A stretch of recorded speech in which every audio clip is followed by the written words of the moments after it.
Hi guys, Mark Wood here, Director of Instruction at Chichester Golf Academy and also World's Best Golf Destinations, and welcome to another video in this series of how to break 90 in golf.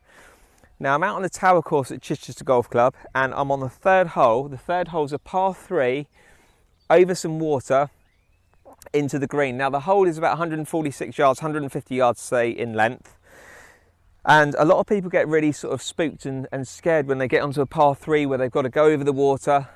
You've got a bunker on the right, you've got trees out there on the left. They get really spooked by it.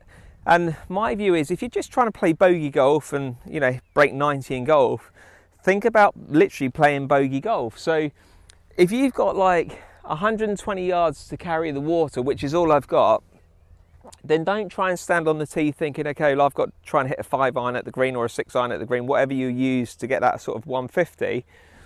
Think about where the trouble is. So we've got trouble at the front, and we know that we've got 120 to carry that trouble. We've got a bunker over there on the right, which is probably about 130, 135-ish to get into the sand trap. So I know that I can afford to miss my golf shot at the bunker, and I know that I don't really want to miss the green too much to the left. So my miss really can be towards the bunker.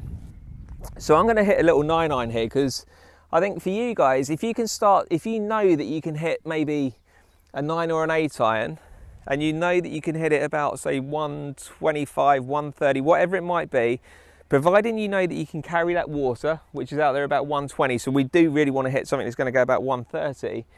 If you know that you're really good with your 8-iron and you can almost guarantee that you hit it 130 and it's pretty straight each time, then use that. Don't put stress and pressure on yourself by saying, I've got to pull a 5-iron out the bag here and I've got to try and reach the green. So look, I'm just going to hit a 9-iron. I'm going to go down towards the bunker there, and then we can see where we go with the second shot. So just a nice little 9-iron. I've hit that out the toe of the club, so it's not a brilliant strike, and it's come up nicely short of the green, but that's what I wanted to do. So I've taken all the stress and pressure away from me. I'm not standing on the tee thinking, right, I've got to hit this green, because I'm accepting, if you want to play, break 90 in golf, you just need to play bogey golf. Let's go up there and see what happens on the second shot. Okay, so here we are, second shot on the par 3. I've used a 9-iron off the tee. I knew that was going to sort of not get me into any trouble. It's enough club to carry the water and leave me short of the bunker. I've come up onto the approach part of the fairway here, which is perfect.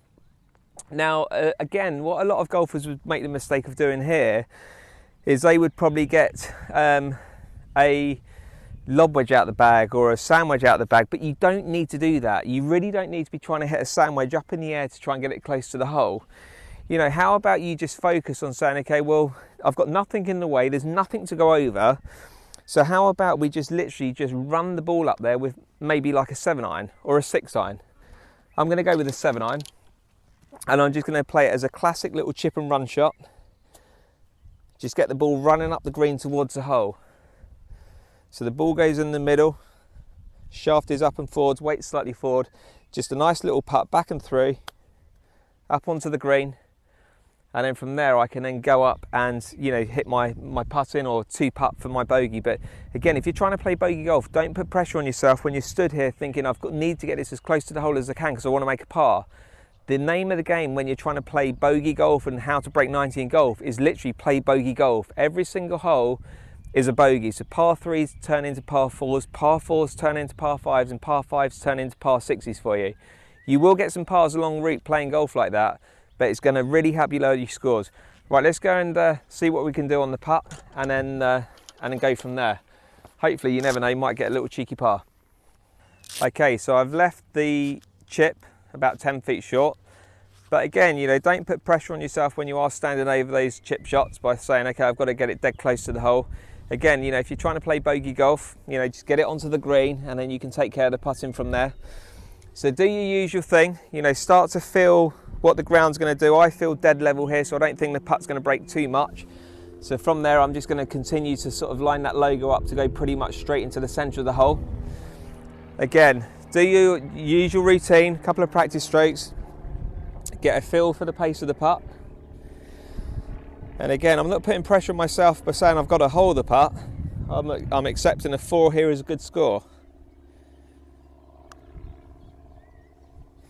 Oh, that was on like a bit pacey to be fair, but again, it's secure as a 4.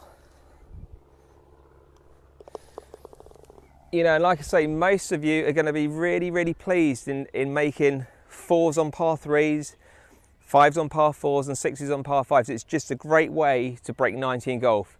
Hope you enjoyed this little video tip. Don't forget to give it a thumbs up. Don't forget to post your comments below, and don't forget to subscribe to the channel. It's completely free. And again, I really appreciate your support, and many thanks for watching.